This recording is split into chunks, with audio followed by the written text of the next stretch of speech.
South beat அன்பு உறவுகளுக்கு வணக்கம். நான் ஃபெலிக்ஸ் என்பவொலி. இந்த நேர்காணலில் நாம் சந்திக்க இருப்பவர் மூத்த பத்திரிகையாளர் திரு தராசு ஷியாம் அவர்கள். வணக்கம். வணக்கம் ஃபெலிக்ஸ். சார், மிகுந்த எதிர்பார்ப்போடு இருந்த தாவேகாவின் இரண்டாவது மாநில மாநாடு. விஜய் நிறைய விஷயங்களை பேசியிருக்கிறாரு. அவரு மேலோட்டமாக பேசினார் அப்படின்ற ஒரு விமர்சனம் இருந்தாலும் அதுல ஹைலைட்டா ஸ்டாலின் அங்கிள் அப்படின்னு அவர் கேட்டது, எல்லாம் சரியா இருக்கா, என்ன அங்கிள் இப்படி பண்றீங்க அப்படின்னு அவரு சொன்னது. அப்புறம் எம்ஜிஆர், விஜயகாந்த் அவங்களை குறிப்பிட்டு, எம்ஜிஆர் கூட நான் பழகினது இல்லை, ஆனா அவரை போலவே இருந்த விஜயகாந்த் அண்ணனோட எனக்கு பழக்கம் இருக்கு அப்படின்னு சொன்னது. எம்ஜிஆர், ஜெயலலிதா அதிமுகவை ரொம்ப நல்லா வழி நடத்தினாங்க, ஆனா அந்த தொண்டர்கள் இப்ப அதிருப்தியில இருக்கிறாங்க அப்படின்னு அவரு சொன்னது. RSS, மோடி எதிர்ப்பு, இதெல்லாம் முன் வச்சது ஹைலைட்ஸா இருக்கு. நீங்க எப்படி பாக்குறீங்க இந்த மாநாட்டை? பொதுவாக அரசியல் மாநாடுகளை 3 விதமாக நம்ம பகுத்து பார்க்கணும். ஒன்று, மாநாடு வெல் ஆர்கனைஸ்டா எப்படி இருந்தது, திட்டமிட்டு நடத்தப்பட்டதா, இயல்பாக மக்கள் தன்னெழுச்சியாக வந்தார்களா, இதை முக்கியமா பார்ப்போம்.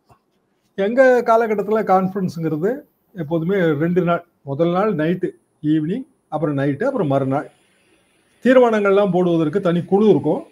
தனிநபர் தீர்மானம் கொடுக்கலாம். இப்ப நம்மளே ஒரு தீர்மானம் கொடுக்கலாம் அந்த குழு கிட்ட. அந்த தீர்மானத்தை குழு ஏத்துக்கிட்டா அப்புறம் கான்ஃபரன்ஸுக்கு சொல்லும், மாநாட்டுக்கு சொல்லும். மாநாட்டில் விவாதிச்சு நிராகரிக்கலாம், இல்லை ஏற்றுக்கொள்ளலாம். திராவிடர் கழகம் பெயர் மாற்ற தீர்மானமே அப்படி கொடுக்கப்பட்ட தீர்மானம் தான். இதெல்லாம் ஒரு காலகட்டம் டெமோக்ராட்டிக்கா இருந்தது. இப்போ அப்படி இல்லை. எல்லா கான்ஃபரன்ஸுமே தலைவர்கள் புகழ் தான் பாடுது. அது விஜய்னு இல்லை, ஸ்டாலின் அவர்கள் நடத்துவதும் அப்படிதான் இருக்கு, மற்றவங்க நடத்துறதும் அப்படிதான் இருக்கு. தீர்மானங்கிறது ஏற்கனவே எழுதி வைக்கப்பட்டு தட்டச்சு செய்யப்பட்டு பல நேரங்களில் பிரஸுக்கு கொடுத்த பிறகுதான் நம்ம கழக தொண்டர்களுக்கே தெரியும் அதான் உண்மையான நிலைமை. அப்படின்னா இப்போ வெல் அட்டண்டடாங்கிறத தான் பார்க்க முடியுது. மக்கள் தன்னெழுச்சியாக வந்தார்களா? எல்லாமே ஊருக்கு வெளியில போடுறாங்க. தன்னெழுச்சியா வர்றதுக்கே ஒரு எஃபர்ட் தேவைப்படுது. முன்னாடி ஊருக்குள்ள நடத்திட்டு இருந்தோம். மதுரைனா சித்திர வீதிக்குள்ளேயோ மாசி வீதிக்குள்ளேயோ நடக்கும். இயல்பாகவே போவாங்க, எல்லாரும் சைக்கிளில் போயிடுவாங்க, நடந்து போயிடுவாங்க. இப்போ அதெல்லாம் பண்ணவே முடியாது. அப்போ விஜய் மாநாட்டில் தன்னெழுச்சியாக கூட்டம் வந்ததா அப்படின்னா, விஷுவல்ஸை பார்க்கும்போது தன்னெழுச்சியாக வந்த மாதிரி தான் நான் நினைக்கிறேன். ஏன்னா நம்ம ஆர்கனைஸ் பண்ணி கூட்டிகிட்டு வந்தோம்னா இயல்பாக எல்லாருமே அந்த வண்டிக்குள்ளே தான் உட்காந்துருப்பாங்க. வண்டிக்கு மேலே ஏறி நிற்கிறதோ இல்லை கொஞ்சம் ஜோவியலாக இருக்கிறதோ, ஒரு திருவிழாவுக்கு வந்த மாதிரியான மனோபாவத்தோட செயல்பட மாட்டாங்க. கூட்டிகிட்டு வரவங்க எப்போதுமே அப்படிதான். சில நேரங்களில் கூட்டிகிட்டு வந்தவங்க எல்லா கூட்டத்துக்கும் அவங்க போவாங்க. இதில் அப்படி தெரியல. ஸோ அந்த பாயிண்ட், வெல் ஆர்கனைஸ்டா வெல் அட்டண்டடா இயல்பான கூட்டமாங்கிற பாயிண்ட்டு நான் 100க்கு 100 அப்படியே கொடுத்துட்றேன். அடுத்த கட்டம் தான் ரொம்ப முக்கியமான கட்டம். என்னன்னா, மாநாட்டில் சொல்லப்பட்ட அரசியல் செய்திகள். ஏனென்றால் அரசியல் செய்திகளை உள்வாங்கி மாநாட்டுக்கு வந்தவங்க அவங்க ஊருக்கு கொண்டு போய் சேர்க்கணும். அதை அப்படியான அரசியல் செய்திகள் என்ன இருந்ததுன்னா எதுவுமே இல்லை என்பது எனது கருத்து. அதாவது திமுக ஆட்சியை அகற்ற வேண்டும். அது கிட்டத்தட்ட எல்லாரும் சொல்றதா. அதிமுக ஆட்சியில இருந்து விஜய் தனி கட்சி ஆரம்பிச்சிருந்தாருன்னா அவர் என்ன சொல்ல போறாரு? அதிமுக ஆட்சியை அகற்றணும்னு சொல்ல போறாரு. ஆட்சி கட்சியை அகற்றணும், இதுல ஒரு பெரிய பாயிண்ட் இருக்கிறதாக எனக்கு எப்போதுமே தெரிவதில்லை. அப்போ எல்லா குற்றச்சாட்டுகளும் ஆட்சி கட்சி பேர்ல தான் வைக்க முடியும். வன்முறை சம்பவங்கள் நடந்தாலோ இல்லை ஆணவ கொலைகள் நடந்தாலோ ஆட்சி கட்சி தான் பொறுப்பு. ஏன்னா அதுதானே ஆட்சியில் இருக்கு. அப்போ அது எல்லா எதிர்கட்சிகளையும் மாதிரி குற்றச்சாட்டு வைக்கிற படலமா தான் முடியும். அப்போ நம்ம ஆட்சிக்கு நம்ம என்ன செய்ய போறோம், ஏன் நாம் ஆட்சிக்கு வரணும், இப்போ விஜய் ஏன் முதலமைச்சர் ஆக்கணும்? எத்தனையோ முதலமைச்சர்கள் வேட்பாளர் இருக்காங்க. நாங்க சீமான் ஆக்கிட்டு போறோம். திமுக வேண்டான்னு நினைச்சா, எடப்பாடி பழனிசாமி வேண்டான்னு நினைச்சா சீமான் ஆக்கிட்டு போறோம், அவ்வளவுதானே. விஜய் ஏன் ஆக்கணும்? என்ன வித்தியாசம்? சொல்றாருல, பெண்கள், மாற்றுத்திறனாளிகள், ஆதரவான அரசாக இருக்கும். எல்லா அரசுகளும் உங்களுக்கு ஆதரவான அரசு தாங்க. மாற்றுத்திறனாளிகளுக்கு விரோதமான அரசுன்னு எந்த அரசா சொல்லுமா? பெண்களுக்கு விரோதமான அரசுன்னு சொல்லுமா? எம்ஜிஆர் ஆட்சி பெண்களுக்கு ஆதரவான ஆட்சி இல்லையா? ஜெயலலிதா ஆட்சி பெண்களுக்கு ஆதரவான ஆட்சி இல்லையா? அப்படிதானே எல்லா ஆட்சியும் இருக்க முடியும். அதாவது எல்லா ஆட்சியுமே மக்கள் விரோத ஆட்சியா இருக்க முடியாது இல்லையா? மக்கள் தானே ஓட்டர்கள். அங்கொன்று இங்கொன்றுமா தவறுகள் நடக்கலாம், இல்லை தவறுகள் அதிகப்பட்டிருக்கலாம், ஊழல் அதிகப்பட்டிருக்கலாம். அப்படிதான் நம்ம குற்றச்சாட்டு வைக்கிறோம். இப்ப ஜனங்க இன்றைக்கு ஊழலை ஒத்துக்கிறாங்களா ஒத்துக்கலையானா ஊழலை சகிச்சுக்கிறாங்கன்னு தான் நான் நினைக்கிறேன். ஏன்னா அவங்களே ஓட்டுக்கு இவ்வளவுன்னு ரூபா வாங்குறாங்க. அப்ப பணம் வாங்கிட்டு ஓட்டு போடுற கலாச்சாரம் வந்துருச்சு. அதையும் தாண்டி வெற்றி தோல்வி இருக்கு. அப்படின்னா ஒரு கட்சி இன்றைக்கு கூட ஆங்கில பத்திரிகையில ஈசி மேட்டரை பத்தி ஒரு பெரிய ஆர்டிகல்ங்க. அவங்க என்ன சொல்லியிருந்தாங்கன்னா, இது அரசியல் கட்சிகளோட பிரச்சனையும் இருக்கு. அப்போ வந்து ஒரு வரைவு வாக்காளர் பட்டியல் போடும்போது முன்பெல்லாம் அரசியல் கட்சிகள் வரைவு வாக்காளர் பட்டியலில் இருந்தே செக்கிங் ஆரம்பிச்சிருவாங்க. இப்ப ஏன் வரைவு வாக்காளர் பட்டியலில் செக்கிங் நடத்தல? எல்லா அரசியல் கட்சிகளுக்கும் ரெண்டு விஷயம் சொல்றான். பூத் லெவல் ஏஜென்ட் பிஎல்ஏ அப்படிங்கிறவங்க தனி, பிஎல்ஓங்கிறவங்க கவர்மெண்ட் பூத் லெவல் ஆபீசர். அவன் வந்து சோம்பேறியா இருக்கலாம், எல்லா வீட்டுக்கும் போகாம இருக்கலாம், அவன் பேர்ல குற்றம் இருக்கும். ஆனா பிஎல்ஏ பூத் லெவல் ஏஜென்ட் அவன் கட்சிக்காரன் தானே, அவன் ஏன் இதெல்லாம் சரி பார்க்கல?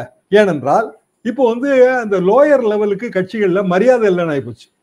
அது கீழ்மட்டத்தை கட்சிகள் வளர்த்து எடுக்கல. இப்ப நம்ம என்ன பண்றோம்? வியூக நிபுணர்களை வைக்கிறோம். ஃபேஸ்புக், ட்விட்டர், யூடியூப் இதுல வந்து கட்சியை பற்றி பேசினாலே போதும், அதுவே மக்களுக்கு போய் சேர்ந்து மக்கள் ஓட்டு போட்டுருவாங்க. அதாவது கேடர் பேஸ்டா இருக்கிறதுக்கு பதிலா லீடர் பேஸ்டா மாறிட்டே வருது நம்ம அரசியல். நான் சொல்றது எல்லாருக்கும் தான். அது ஸ்டாலினுக்கும் பொருந்தும், எடப்பாடிக்கும் பொருந்தும், மோடிக்கும் பொருந்தும், அமித்ஷாவுக்கும் பொருந்தும், இந்தியாவில் இருக்க எல்லா மாநிலங்களுக்கும் பொருந்தும். அப்போ ஒரு காலத்துல கேடர் பேஸ்டா இருந்தது. கீழ்மட்டம் என்னங்க நினைக்குது அது முக்கியம். ஆனா இப்ப அப்படி இல்லை. மேல்மட்டம் என்ன நினைக்குதோ அது முக்கியம். விஜய் கான்ஃபரன்ஸ்லயும் அதுதான் எனக்கு தெரிஞ்சது.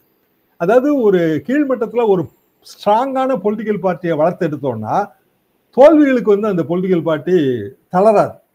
கலைஞரோட வெற்றி என்னங்க? எம்ஜிஆர் 77 ஆட்சி, 89 தான் கலைஞர் வந்து திருப்பி முதலமைச்சராக வாய்ப்பு கிடைச்சது. 76ல இருந்து அவர் முதலமைச்சர் கிடையாதுங்க. 76 ஆட்சி டிஸ்மிஸ். விஜய் சொல்ற 77 உதாரணமே பொருந்தாது. ஏன்னா 77 உதாரணம்னா அந்த தேர்தலுக்கு முன்னாடி 1.5 வருஷம் ஆட்சியே கிடையாது, 1.5 வருஷங்க ஆட்சி கட்சியே கிடையாது. ஆட்சி கட்சியே இல்லாத போது 4 முனை போட்டி. அது 4வது முனையில் இருந்த ஜனதாவுக்கும் எம்எல்ஏக்கள் கிடைத்தாங்க, 16% தான் ஓட்டு வாங்கியிருந்தாங்க. 3வது நிலைமையில இருந்த இந்திரா காங்கிரஸுக்கும் ஓட்டு கிடைச்சது. ஜனதா அப்ப மத்திய ஆளுங்கட்சி, இந்திரா காங்கிரஸ் மத்தியில் ஆளுங்கட்சிங்கிற அந்தஸ்தை இழந்து இந்திரா காந்தி தலைமையில் இருந்தது. மற்ற 2 கட்சி, ஒன்னு அதிமுக, இன்னொன்னு திமுக. இதுதான் 77 நிலைமை. 67 வந்து கூட்டணி, 7 கட்சி கூட்டணி, திமுக கூட்டணி. அப்ப விஜயோட 67, 77 உதாரணம் எப்படி பொருந்தும்? ரொம்ப ரொம்ப பெரிய டிஃபரன்ஸ் இருக்கு அதுல. இப்ப ஆட்சி கட்சி இருக்கு, தேர்தல் வரைக்கும் அவங்க தான் இருப்பாங்க. தேர்தல் நடத்த போறது வந்து திமுக அரசு தான். தேர்தல் ஆணையம் சொன்னாலும் நான் ஆரம்பத்தில் சொன்ன பிஎல்ஓ எல்லாருமே வந்து திமுக தான் வந்திருப்பாங்க. தேர்தல் நடத்த அதிகாரிகள் எல்லாருமே வந்து திமுக அரசுகளை தான் வேலை பார்த்திருப்பாங்க. அப்போ அப்படி இல்லை. 77 அப்படி இல்லை. அரசு அதிகாரிகளே ரொம்ப நியூட்ரலா இருந்திருப்பாங்க. ஏன்னா 1.5 வருஷம் ஆட்சியே கிடையாது. அப்போ விஜய் வந்து இப்ப என்ன செய்தியை மாநாட்டில் விட்டுருக்காரு? தளபதி விஜய் தான். தளபதி விஜயை விட்டா தமிழ்நாட்டை காப்பாற்ற ஆளே இல்லை. தளபதி விஜய் தலைமையில அரசு அமைஞ்சாதான் தமிழ்நாட்டில் பெண்கள் பாதுகாக்கப்படுவார்கள். தளபதி விஜய் தலைமையில ஆட்சி அமைஞ்சாதான் மாற்றுத்திறனாளிகளும் 3ஆம் பாலினத்தவர்களுக்கும் சலுகை கிடைக்கும். இதான சொன்ன செய்தி. இதுல வந்து கேடர் பேஸ் கிடையாது, லீடர் பேஸ் மட்டும்தான். அவரே அதை சொல்றாரு. 234 தொகுதியிலையும் நான் தான் வந்து வேட்பாளர்ன்றாரு. இது எம்ஜிஆர் சொன்னதுதான். அவரு எப்பவுமே அந்த லீடர் பேஸ்டு பார்ட்டியை தான் வளர்த்தாரு. கேடர் பேஸ்டு பார்ட்டி இந்தியாவிலே வளர்த்ததே திமுக தாங்க. அதனாலதான் 75 வருஷமா அது ஓடுது. பல தோல்விகளுக்கு பிறகு, நான் ஆரம்பத்தில் சொன்ன 77க்கு பிறகு அவர் வந்தது 89 வரைக்கும் ஒரு பார்ட்டியை வந்து எப்படி அவர் வச்சிருந்தாரு, கலைஞர் எப்படி வச்சிருந்தாருங்க. பார்ட்டி 13 வருஷம் தோல்வியில் இருக்கு. 13 வருஷம் தோத்துட்டு இருந்தா ஒரு பிசினஸ் கூட நடத்த முடியாது. நம்ம 13 வருஷம் லாஸ் வர்ற பிசினஸ் நடத்த முடியுமா? முடியாதுங்க, இம்பாசிபிள். 13 வருஷம் நீங்க மன வாழ்க்கையில ஃபெயிலியர், குடும்பத்தை ரன் பண்ணிடுவீங்களா? Not possible. அப்ப எப்படி அது சாத்தியப்படுது? கீழே அமைப்பு. அதாவது அந்த 13 வருஷமும் அவர் வந்து கட்சிக்காரன் வீட்டு கல்யாணத்துக்கு போவாரு, கட்சிக்காரன் வீட்டு காது குத்துக்கு போவாரு, கட்சிக்காரன் வீட்டு கர்மாதிக்கு போவாரு, ஏதாவது இலக்கிய விழாக்களுக்கு போவாரு, புஸ்தக வெளியீட்டு விழாவுக்கு போவாரு, கவியரங்கத்துக்கு போவாரு. ஆல்வேஸ் வந்து ஈவினிங்ஸ் பிஸி. அவர் ஆட்சியில் இல்லாத காலகட்டத்தில், அதாவது ஜெயலலிதா ஆட்சி இருந்த காலகட்டத்தில் ரொம்ப நெருங்கி பழகிற வாய்ப்பு எனக்கு கிடைச்சது. 96 தான் ஒரு முதலமைச்சர், 91, 96ல எப்பவுமே பிஸியா இருப்பாரு. காலையில அவர் ஷெட்யூல் வந்து வாக்கிங்ல ஆரம்பிக்குங்க. எப்பமாவது பிடிக்கும்னு நீங்க நினைச்சீங்கன்னா அவரோட வாக்கிங் ஷெட்யூல்ல போய் நம்ம பேசலாம். ஃப்ரீ வாக்கிங் ஷெட்யூல் 4:30 மணிக்கு 5 மணிக்கெல்லாம் பேசலாம். படம்லாம் எடுத்து போட்டிருக்கோம் நாங்க. அப்போ ஒரு தலைவர் வந்து காட்சிக்கு எளியவரா இருக்கணும் ஒண்ணு, இன்னொன்னு கீழமையில இருக்கிறவர்களோட நேரடியா பேசக்கூடிய தன்மை இருக்கணும். கனிமொழி ஒரு கட்டுரை போட்டிருந்தாங்க. ஒருத்தர் வர்றாரு அறிவாலயத்துல கலைஞரை பார்க்க, ஏதோ வயசானவருங்க, கட்சிக்காரர். என்னப்பா கருணாநிதி எப்படி இருக்க அப்படின்ட்டு உள்ள வந்துட்டாரு. உள்ள கனிமொழி இருக்காங்க ரூம்ல. என்ன இப்படி வந்துட்டாரு, இவர் எதுவும் கோவப்பட்டுருவாரோ அப்படின்னா அவர் அப்படியே கண்ணாடியை தூக்கிட்டு இவர் பேரை சொல்லி, இப்ப உதாரணமா மாடசாமின்னு வைங்க, என்னப்பா மாடசாமி, மடத்த குளத்துல எல்லாரும் எப்படி இருக்காங்க, இவன் எப்படி இருக்கான், அவன் எப்படி இருக்கான், நான் இப்ப அங்க கூட்டத்துக்கு வந்து உடனே பார்க்கலையே இருக்காரு. உடனே அவன் பதிவு பண்ணியிருக்காங்க. ஆனா நானே இதை பார்த்திருக்கேங்க. அதாவது அவரால் பெயர் சொல்லி அழைக்கக்கூடியவர்கள் அப்படிங்கிறவங்க லட்சக்கணக்கில் இருப்பாங்க. வெறும் பேர் இல்ல, அசோசியேஷனோட பேர். என்ன காரணம் அப்படின்னா, ஒரு 40-50 வருஷமா அந்தந்த ஊர்களுக்கு எல்லாம் போய் அவன் வீட்டுல சாப்பிட்டு இல்ல அவனை பார்த்து பேசி பழகி எல்லாரையும் மனசுல ஏத்தி வச்சிருக்காரு. சரி, திடீர்னு நம்ம 50 வருஷம் பத்திரிகையாளருங்க, என்னால ஓல்டு திங்ஸை ரீகால் பண்ண முடியும். என்ன காரணம்? நேரடியா அந்த களத்துக்குள்ளே நம்ம இருந்ததுனாலதான். படிச்சுட்டுலாம் நீங்க ரீகால் பண்ண முடியாது, நீங்களே இருக்கணும். அப்போ விஜய் எப்படியான தலைவரா வந்திருக்கணும் அப்படின்னா, இப்படியான தலைவரா வந்திருந்தா மாற்று அப்படின்னு நம்ம எடுத்துக்கிடலாம். விஜயகாந்தையும் உதாரணமா எடுத்துக்கிறார்ல. விஜயகாந்தும் உதாரணம் இல்ல. ஏன்னா அவர் ஏன் 2011 அதிமுக கூட்டணி வச்சாரு? சரி, விஜயகாந்த் மதுரையில கான்ஃபரன்ஸ் நடத்துறாரு. எனக்கு நல்ல நண்பருங்க விஜயகாந்த், ரொம்ப நண்பர். அப்ப நான் திருச்சி சினிமா பத்திரிகை வச்சிருந்தேன். விஜயகாந்த் மலர்லாம் போட்டிருக்கோம். ஆபீஸ்க்கு வருவார், அவ்வளவு நண்பர். அவரோட கூட வேறவா சகோதரர் இப்ராஹிம் ரவுத் ரொம்ப ரொம்ப நண்பர், வீட்டுக்குலாம் வந்திருக்காரு. விஜயகாந்த் கட்சி ஆரம்பிக்கும் போது இதே தான் நிலவரம். 2006, 2009 10% ஓட்டு வரைக்கும் வந்தார். அதுக்கு பிறகு கட்சியோட பிரஷர் அவரால் தாங்க முடியல. 2011 அவர் அதிமுக கூட்டணி 41 சீட்டு கூட்டணி எதிர்கட்சி தலைவர் ஆயிட்டாரு. 2016 இன்னைக்கு பழகருப்பையா ஒரு ஆர்டிகிளுங்க, அருமையான ஆர்டிகிள், தினமணியில. விஜயால் வெற்றி பெற முடியுமான்னு தலைப்புல வரிசையா எழுதுறாங்க. இன்னைக்கு பழகருப்பையா, விஜய் கட்சி கண்ணிமை மாறாத கட்சி, எந்த தேர்தலையும் சந்தித்திருக்காத கட்சி, தன்னுடைய அரசியல் வலிமை திரள்கிற கூட்டத்தில் இருக்கிறது என்று விஜய் நினைத்தால் அது பிழையாக போய்விடும். ஏனென்றால் எதிர்கட்சியாக இருந்து என்ன செய்கிறோம் என்பதுதான் ஆளுங்கட்சியாக வழிவகுக்கும். எந்த தேர்தலையும் சந்தித்திராத கட்சிக்கு அந்த வாய்ப்பு இல்லை.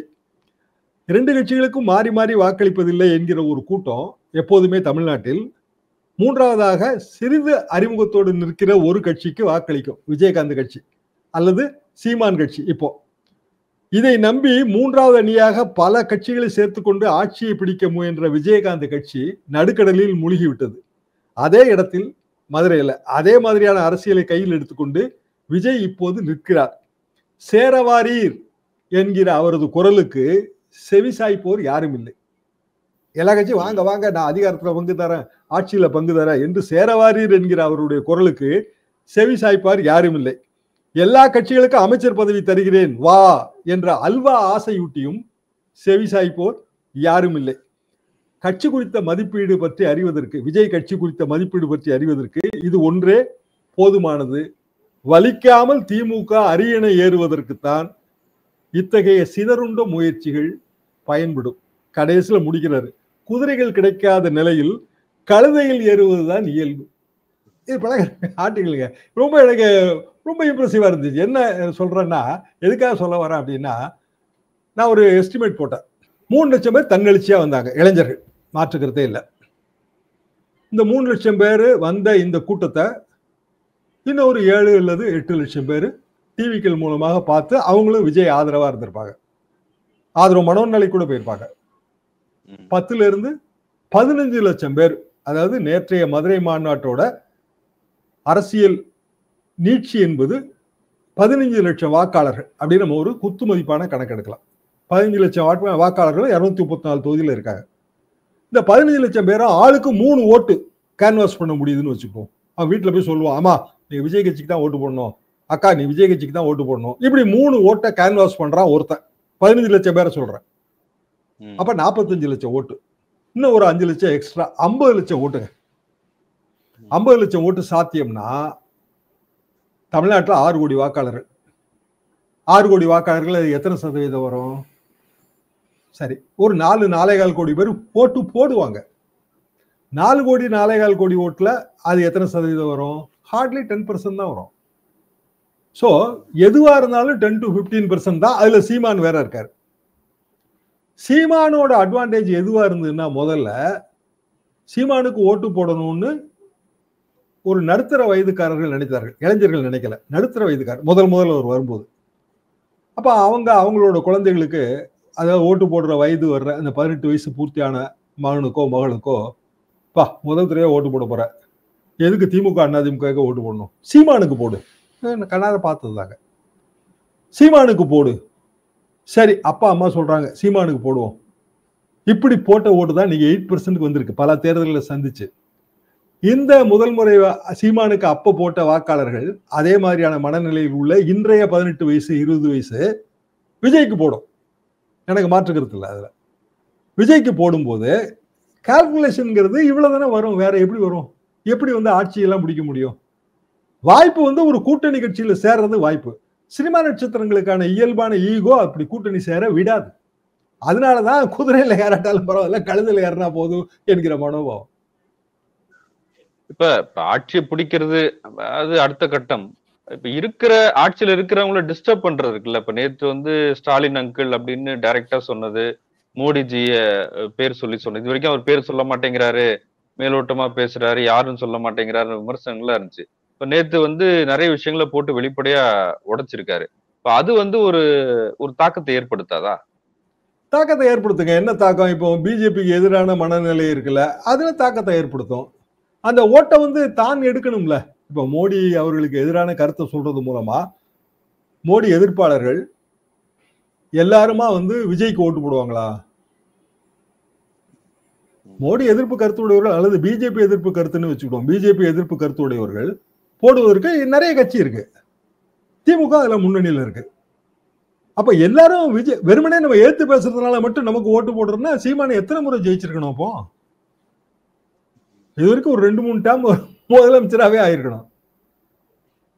அது எப்போதுமே அப்படி கிடையாதுங்க ஜனநாயகத்துல. அது எதிர்ப்புணர்வை கூட்டுவதற்கு தான் பயன்படும். அதாவது பிஜேபி எதிர்ப்புணர்வை வளர்ப்பதற்கு விஜய் பயன்படுவாரு. அந்த அறுவடை விஜய் கிடைக்குமா? இப்போ ஜெயலலிதா எதிர்ப்புணர்வை வளர்ப்பதற்கு 1996 பலரும் பயன்பட்டார்கள். டாக்டர்லாம் கடுமையான எதிர்ப்பாளர்கள். வாழப்பாடி ராமமூர்த்தி மிக கடுமையான எதிர்ப்பாளர். திமுக வழக்கம் போல அது அதிமுகவை எதிர்க்கிற கட்சி. அறுவடை யாரு கிடைச்சது? திமுகவுக்கு. ரொம்ப சிம்பிள் தான் அது. எல்லாருமா சேர்ந்து எதுக்க வேண்டியதுதாங்க. ஆனா எதுக்கிறதோட லாபம் ஒரு பெரிய கட்சிக்கு தான் கிடைக்கும். திமுக எதிர்த்தால் அது உண்மையாவே எதிர்ப்பு உணர்வு மட்டும்தான் இருக்கு. திமுக இந்த முறை அதிருப்தியை சம்பாதித்து வைத்திருக்கிறது அப்படின்னா அதிமுக தான் கிடைக்கணும். ஆனா அதிமுகவுக்கு கிடைக்க விடாம யார் செய்யறா? விஜய் தான் செய்யறாரு. ஏன்னா அவர் பிஜேபி சேர்த்து கிரிட்டிசைஸ் பண்றாரு. அதிமுக பிஜேபி கூட்டணிங்கிறதுனால அது மைனஸ் பாயிண்ட்ல போகுது, நெகட்டிவ்ல போகுது. அப்போ விஜய் என்ன நினைக்கிறாருன்னா அது எனக்கு வரும்னு நினைக்கிறாரு. அது வரணும்னா நீங்க கடைசியில அந்த பிஎல்ஏ லெவல்ல உங்க பார்ட்டி ஸ்ட்ராங்கா இருக்கணும். வெறுமனே கூட்டமா வர்றவங்கனால மட்டுமே அது ஸ்ட்ராங் ஆகாதுங்க. பலமுறை பார்த்த விஷயம் தான். இப்ப அவர் சொல்றாரு இல்லையா, நான் ரிட்டையர் ஆகி வரல, உச்ச நட்சத்திரமா இருக்கும் போதே வரேன் அப்படின்னு சொல்றாரு இல்லையா? அதுவும் ஒரு ஃபேக்டர் இல்ல அதுல. இல்ல அதுல என்ன ஃபேக்டர் இருக்கு? அது அவரோட பாயிண்ட் ஆஃப் வியூ தானே. நீங்க மார்க்கெட்டிங் ஸ்டார் அப்படின்னு விஜய் இருக்காரா இல்லையாங்கிறது அது பாக்ஸ் ஆஃபீஸ் மேட்டருங்க, சினிமா மேட்ரு, வியாபார மேட்ரு. அது நமக்கெல்லாம் தெரியாது. கணக்கு சும்மா பத்திரிகையில் வர செய்தி இல்லை, யூடியூப்ல வர்ற செய்தி தான். விஜய் படம் 4 படம் வரிசையா தோல்விதாங்க அப்படின்னு நேற்று டிவிகளில் பேசிட்டு இருந்தாங்க. இதே நிகழ்ச்சிகள்ல நானும் பங்கெடுக்கிறேன், டிவிகளில் பேசிட்டு இருந்தாங்க. அதுக்குள்ள நான் போகவே இல்லை. என்ன காரணம்னா ஒரு படம் வெற்றியா தோல்வியா இதெல்லாம் அனலைஸ் பண்ற சினிமா எக்ஸ்பர்டைஸ் நமக்கு கிடையாது. அது எப்படி பொலிட்டிக்கல் எக்ஸ்பர்டைஸா மாறும்? பொலிட்டிக்கலா என்னங்கிறத எக்ஸ்பர்டைஸ் நம்ம அதுக்கான ஒரு ஞானம் நமக்கு இருக்கு, அனுபவமும் ஞானமும் நமக்கு இருக்கு. ஒரு கட்சி, ஏன்னா புதிய கட்சிகள் வந்த வரலாறு நிறைய நான் பார்த்துருக்கேங்க. நான் பார்த்த முதல் புதிய கட்சி அதிமுக. 49 திமுக. நான் 49 டேட் ஆஃப் பர்த். ஸோ திமுகவோட தோற்றம் வளர்ச்சிங்கிறது என்னோட ஸ்கூல் டேஸ்ல தான் எனக்கு தெரியும். ஃபார் எக்ஸாம்பிள் 62லேருந்து எனக்கு நல்லா தெரியுங்க. அப்போ 62ல் 50 சீட்டு, 67 ஆட்சியை பிடிச்சி, 67 ஆட்சியை பிடிக்கும்போது நாங்கள் காலேஜ் ஸ்டூடெண்ட் ஆகிட்டோம். அந்த வரலாறுகள் நான் நேரடியாக இருந்து பார்த்து உணர்ந்தது. ஆனால் அதிமுக அப்படி இல்லைங்க. அதிமுக கான்ஸ்டியூஷன் எழுதுகிற காலத்துலேருந்து நாங்கள் அதில் இன்வால்வ் ஆகி இருக்கிறோம்.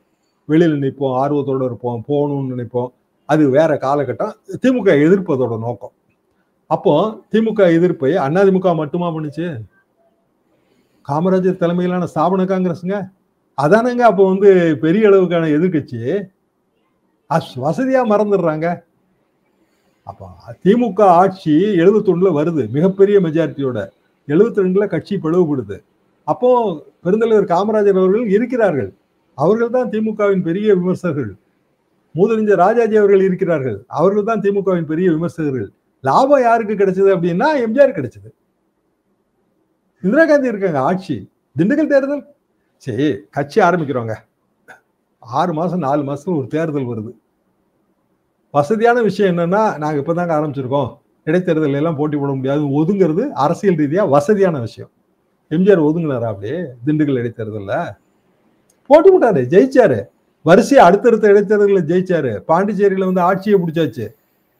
அப்பதான் அந்த கட்சிக்கான அரசியல் அங்கீகாரம் கிடைச்சது. இப்ப விஜய் இவ்வளவு பேசுற விஜய் வந்து நடுவில் நடந்த இடைத்தேர்தல்கள் அதை கூட விட்டுருவோம், இனிமேல் ஒரு இடைத்தேர்தல் வருதுன்னு வச்சுக்கோங்க, அதுல நிக்கணும். ஆனா அவர் என்ன சொல்றாருன்னா, அதுல நிக்கிறதுக்கு அவர் யோசிக்கிறாரு. இல்ல பொது தேர்தல் தான் நீங்க இலக்கு அப்படின்றாரு. அதாவது நான் பொது தேர்தல நிப்பேன், நீங்க எல்லாருமே சேர்ந்து என்னை முதலமைச்சர் ஆக்கிங்கிறத மறைமுகமா அவர் அப்படி சொல்றாரு. அப்ப ஒரு பின்னாடி வந்து இருக்கிற இளைஞர் படை வந்து பொலிட்டிக்கலி ஆஸ்பிரேஷனோட இருக்கிற படை. அரசியல் ரீதியாக நம்ம பெரிய ஆள் ஆகணுங்க, நம்ம எம்எல்ஏ ஆகணும், கவுன்சிலர் ஆகணும், மந்திரி ஆகணும், ரைட்டு. அது எப்பவுமே இருக்குங்க. சீமான் பின்னாடி அப்படிதான் இருந்தது. அந்த காலத்துல எம்ஜிஆருக்கு பின்னாடி திமுக கட்சிக்காரர்கள் அல்லாதவர்கள் அப்படிதான் இருந்தாங்க. திமுக கட்சியில இருந்து வந்தவங்க, எம்ஜிஆரோட இருந்தவங்களுக்கு அரசியல் ரீதியாக பெரிய இது இருந்துச்சுங்க, எக்ஸ்பீரியன்ஸ். இல்லாதவர்கள் எம்ஜிஆர் பின்னாடி இருந்தார்கள். ஆனால் அவர்கள் எந்த அரசியல் ஞானமும் இல்லாதவர்கள். அவர்களுக்கு அரசியல் ரீதியான ஆஸ்பிரேஷன் அவா இருந்தது, அவா அரசியல். அப்படி இப்ப விஜய்கிட்டே இருக்கும். அப்போ அவனை வந்து நீங்க அரசியல் மயமாக்கணும் அப்படின்னீங்கன்னா சில தேர்தல்கள் தேவைப்படும். அதான் பழகரப்பியா சொல்றாரு, எதிர்கட்சியாக இருந்து ஆளுங்கட்சியாக முயற்சிப்பதுங்கிறது வேறுன்றார். அது சரிதான். அப்போ நேரடியா ஆளுங்கட்சியா வரணும் அப்படின்னு நினைக்கிற ஒருவர் ஒரு மாநாட்டில் அல்லது ஒரு மாநாட்டு செய்தியின் மூலமாக அவரால் ஆளுங்கட்சியா அடைய முடியுமா? வங்கிகளில் கேஒய்சி, நீங்க கேஒய்சி கொடுத்துருப்பீங்க, திடீர்னு கேஒய்சி கொடு அப்படின்னு சொல்லி உங்களை டார்ச்சர் பண்ணுவானுங்க. இன்னொரு வாட்டி குடியா, நீ யாருன்னு சொல்லு, உன் வங்கியில் தானே கணக்கு வச்சிருக்கேன், 25 வருஷமா டெபாசிட் போட்டிருக்கேன், அதெல்லாம் இல்லை, நீ இன்னொரு வாட்டி சொல்லுமால கேஒய்சி. அதே மாதிரி எல்லா அரசியல் கட்சிகளுக்கும் நோய் ஒரு ஓட்டர் பேஸ்ன்னு ஒன்று இருக்குங்க, கேவிபி. அது நம்ம ஓட்டர் யாரு, இன்னைக்கு ஓட்டர் நமக்கு யாரு, விஜய் கட்சிக்கு யாருன்னே தெரியாது, ஏன்னா அவங்க தேர்தல் நிக்கல. நம்ம யாரை கிரியேட் பண்ண போறோம் ஓட்டரா? அந்த கேவிபி என்ன? தாவேகாவுக்கு கேவிபி என்னங்க சொல்லுங்க? தெரியல, உண்மையில தெரியல, அவருக்கே தெரியல. அதனாலதான் அந்த கன்ஃபியூசிங்கான சிக்னல்ஸ் அவர் விடுறாரு. சரி, ஸ்டாலின் அங்கிள் அது இன்னைக்கு பேச பொருளா இருக்கு, நான் இல்லைன்னு சொல்ல, அது சரியான விஷயம் இல்லைங்க. அப்படின்னா நீங்க ஜெயலலிதா ஆன்டின்னு சொல்லுவீங்களா? அம்மாங்கிறதான பிராண்டு. அது வந்து அந்த கட்சி வந்து ஒரு பிராண்டிங் பண்ணுதுங்க. முதல்ல அக்காங்க, அவங்க உங்கள் சகோதரியுமாங்க. 91 96 காலகட்டத்தில் உங்கள் சகோதரின்னு தான் ஜெயலலிதா தன்னைத்தானே வர்ணிச்சாங்க. அப்புறம் ஒரு ஸ்டேஜ்ல வந்து அவங்க அம்மா அம்மா அம்மா பிராண்டு கிரியேட் பண்ணாங்க. எல்லாமே அம்மாவாச்சு. அம்மா கேன்டீன்ல இருந்து, அம்மா சிமெண்ட்ல இருந்து, ஸோ அம்மா பிராண்டு. அப்ப ஸ்டாலின் வந்து என்ன பிராண்டை கிரியேட் பண்ண முடியும்? ஒரு காலத்துல வந்து அவர் அண்ணன் பிராண்ட்ல தான் இருந்தாரு. இப்போ விஜயே தாய்மாமன் பிராண்டுக்குள்ள வர்றாருல, அப்புறம் எப்படி அவர் வந்து அங்கிள்ங்கிற பிராண்டை வந்து அதை மலினப்படுத்தி பேச முடியும்? அது ராங்க. அவருக்கு அதை யார் எழுதி கொடுத்தா என்னன்னு தெரியல. அது தேவையற்ற சர்ச்சை. ஆனா அவர் சொல்லிட்டாரு, அது மக்கள்கிட்ட போய் எடுபடும். எப்படின்னா, பாருங்க ஸ்டாலினே அங்கிள் சொல்லிட்டாரு அப்படின்னு. ஸ்டாலின் அங்கிள்னு சொல்றது மூலமாக ஸ்டாலின் எதிர்ப்பாளர்கள் எல்லாம் தனக்கு ஓட்டு போடுவாங்க அப்படின்னு நினைச்சீங்கன்னா அது அறியாம. இப்ப அவர் இன்னொன்னு சொல்றாரு இல்லையா, அதாவது அண்ணா வழியில் வரலாறு திரும்புகிறதுன்னு சொல்றாரு. ஆனா காமராஜர் கூட தோக்கடிச்சிட்டாங்க இந்த அரசியல்வாதிகள் தான் அப்படின்னு சொல்றாரு. காமராஜரை தோற்கடித்தது அரசியல்வாதி இல்ல, அவர் வரலாறு தெரியலங்க. நாங்க அப்ப ஸ்டூடெண்ட், நாங்க வேலை பார்க்கோம். காமராஜரை தோற்கடித்தது ஒரு மாணவர். அவர் தான் விருதுநகர் பே. சீனிவாசன். எங்களோட இந்திய எதிர்ப்பு போராட்ட குழு தலகர்த்தர்கள் ஒருத்தர் காளிமுத்தண்ண, அப்புறம் வந்து கருப்புலர்கள் காமராஜ் அண்ணன், இப்படி பலரும் இருந்தார். நடராஜன் எங்களுக்கு வந்து கல்லூரி, அவர் தஞ்சை சர்வோஜி கல்லூரியில் இந்திய எதிர்ப்பு போராட்ட தலகர்த்தர். அப்ப காமராஜரை தோற்கடிக்கணும், சிம்பாலிக் ஃபைட் அப்படின்னு வரும்போது திமுக வேட்பாளரை நிறுத்த அண்ணா விரும்பல. அப்ப விருதுநகர்ல இவர் சீனிவாசன், அவர் அந்த கம்யூனிட்டியில, அந்த அங்க 2 கம்யூனிட்டி ஸ்ட்ராங் கம்யூனிட்டி, ஒரு கம்யூனிட்டி காமராஜ் சார்ந்தவர், இன்னொரு கம்யூனிட்டி சீனிவாசன் சார்ந்தவர். அதனால அவர் நின்னா வெற்றி பெறலான்னு மாணவர்கள் நினைச்சவங்க. நாங்க தானே ஓட்டு கேட்கவே போனோம், கையில காலில எல்லாம் விழுந்து ஓட்டு கேட்டோம். திமுக அவரை ஆதரிச்சுதுங்க. அவர் இன்னும் சொல்ல போனா அவர் இண்டிபெண்டன்ட் மாதிரி தான் நின்னாரு. அதுக்கு பிறகுதான் அவர் திமுகவுக்கு வந்தாரு. அவர் அரசியல்வாதியா அதுக்கு பிறகுதான் வந்தாரு. அரசியல்வாதியா வந்த பிறகு அவர் ரொம்ப பலவீனப்பட்டாரு, அவரோட பேரும் கெட்டுது. அப்புறம் வந்து காமராஜர் ஒரு தோற்கடிச்சிட்டாரு, காமராஜர் இவரால் தோற்றாரே அப்படிங்கிற ஒரு கழிவிறக்கம் கூட வந்துருச்சு. அப்புறம் காமராஜ் வந்து 1969ல நாகர்கோவில் இடைத்தேர்தல் நின்றாரு. நாங்களே காமராஜர் இடைத்தேர்தலில் அவருக்கு பிரச்சாரம் செஞ்ச போனோம் 1969ல. இன்றைக்கே இதுக்கு உயிரோடு இருக்கிற சாட்சிகள் பலரும் இருக்கிறார்கள். சோ அது எந்த இடத்துல அந்த வரலாறு அப்படி சொல்றதுன்னு தெரியல. அரசியல்வாதிகள் தான் தோற்கடிச்சாங்கன்னு. அப்படியான வரலாறு கிடையாது. அம்பேத்கரை தோற்கடிச்சிருக்கிறாங்க, நல்ல கண்ணையா கூட தோற்கடிச்சிருக்கிறாங்க. அரசியல்வாதி தோற்கடிக்கிறது அது ஒரு விஷயங்க. அதன் மூலமா இவர் என்ன கன்வே பண்ண விரும்புறாருன்னு கேக்குறேன். இல்ல என்ன நடிகன்னு சொல்லி என்ன சொல்றீங்களே, அரசியல்வாதிகள் தான் தாராளமா. டி ராஜேந்திரன் ஜெயலலிதாவை ஏத்து நின்னாரு பர்கூர்ல, நல்ல ஓட்டு வாங்கியிருந்தாரு. வெற்றி பெறல, நல்ல ஓட்டு வாங்கியிருந்தார். வெற்றி பெற்றது திமுகல. சுகவனம் தான் கேண்டிடேட் 96ல. ஜெயலலிதா எதிர்ப்பு பெரிய அளவுக்கு இருந்ததுங்க. பர்கூர்ல ஜெயலலிதாமா தோத்து போனாங்க 8500 ஓட்டுல என்னமோ. டி ராஜேந்தர் போய் ஓட்டை பிரிக்கும் போது டி ராஜேந்தர், அவங்க மிஸ்ஸஸ், சிலம்பரசன் என்கிற சிம்பு சின்ன பையன் எல்லாருமா போய் அங்க தங்கி ஓட்டு வேட்டையாடினாங்க. சோ ஓட்டு இவ்வளவு பிரியுது, ஒருவேளை ஜெயலலிதா தான் ஜெயிச்சிருவாங்களோன்னு கணக்கு வந்துச்சு. ஆனா ஜனங்க வந்து ஜெயலலிதாவை தோற்கடிக்கணும்னு முடிவு பண்ணும்போது சுகவனத்துக்கு ஓட்டு போட்டாங்க. இத்தனைக்கும் நீங்க போயஸ் கார்டன் அந்த டேனிங் இருக்கு பாத்தீங்களா, அந்த வாசல்ல முதலமைச்சர் ஜெயலலிதா வரும்போது அந்த வாசல்ல வண்டியை நிறுத்திட்டு அங்க ஒரு மாடு இதெல்லாம் வச்சுட்டு நின்றுட்டு இருப்பாங்க பர்கூர்காரங்க.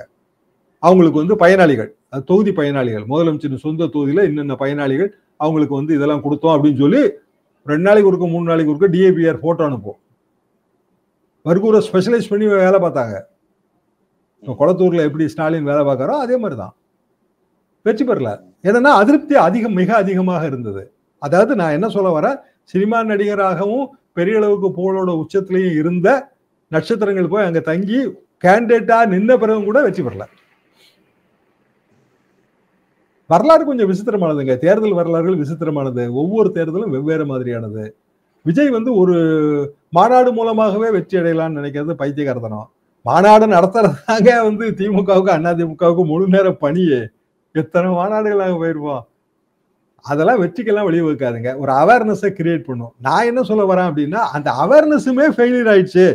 அதாவது ஜென்ரலா இது எப்படின்னாங்க, கேபிஐன்னு சொல்லுவாங்க, கீ பெர்ஃபார்மன்ஸ் இண்டிகேட்டர். ஒரு மாநாடை நம்ம அனலைஸ் பண்ணும்போது அந்த செயல்திறன் குறிகாட்டிகள்னு நீங்க தமிழ் படுத்தலாம். அப்ப வெற்றிகரமான மாநாடு அது என்ன செஞ்சுது? ஒண்ணு தனிச்சையா திரளும் கூட்டம், அது ஓகே தாங்க. திட்டமிட்ட விளைவுகள் வரும். இப்ப ஊடக வெளிச்சம், அதெல்லாம் ஊடக வெளிச்சம் கிடைக்குது. பொதுமக்கள் கவனம் ஈர்த்தல் அது கிடைக்கும். பொதுக்கருத்தை உருவாக்குதல் அது இல்லை. அப்புறம் ஈடுபாட்டை உயர்த்துதல், இதெல்லாம் தான் அதோட சாலியன்ட் ஃபீச்சர்ஸ். கீ பெர்ஃபார்மன்ஸ் இண்டிகேட்டர்ல வெறுமனே ஊடக வெளிச்சம் இதெல்லாம் தாண்டி நீங்க எதை பார்க்கணும்னா, பொதுக்கருத்தை உருவாக்கியதா, ஈடுபாட்டை வளர்த்ததா, பரந்த அரசியல் இலக்குகளை அடைவதற்கு அந்த மாநாடு உதவியதா, இதுதான் முக்கியமான கீ இண்டிகேட்டர். அதை வந்து தவேகாவின் மதுரை மாநாடு உண்மையிலேயே நிறைவேற்றியதானா இல்லைங்கிறதா என்னோட கருத்து. ஆனா பொலிட்டிக்கலா விஜய்க்கு என்ன இடம் கிடைக்கும்னு நினைக்கிறீங்க? அது இப்ப நம்ம உண்மையிலே சொல்ல முடியாதுங்க. அவர் சொல்ற உதாரணப்படி 77 4 முனை போட்டி, 4வது முனையில் இருந்த கட்சிக்கு அப்போ வந்து 10 இடங்கள் கிடைத்தது. 4வது முனையில் இருந்த கட்சி. ஆனா கிட்டத்தட்ட அது 16-17% ஓட்டு வாங்கி இருந்தது. அப்படின்னா இவர் 10% ஓட்டுல இருந்தா விஜயகாந்த் மாதிரி ஒரு இடம் தான் கிடைக்கும். 10% 15% ஓட்டா மாறினார்னா சில இடங்கள் கிடைக்கிறதுக்கு வாய்ப்பு இருக்கு. ஆனா அது எல்லாமே திமுகவுக்கு தான் லாபமா முடியும். கடைசியா இது வந்து திமுக வெற்றிக்கு தான் விஜய் உதவி செய்யறாருங்கிறீங்களா? அதைத்தான் வந்து அவர் இவர் பழகருப்பையா இன்றைய தினமணி கட்டுரையில சொல்லியிருக்காரு. இது எல்லாம் கடைசியில நோகாம அரியணையில் ஏறுவதற்கு தான் திமுகவுக்கு உதவி செய்யும் சொல்லியிருக்காரு. உதயநிதிக்கு வேணா இதுல ஒரு அச்சம் இருக்கலாங்க.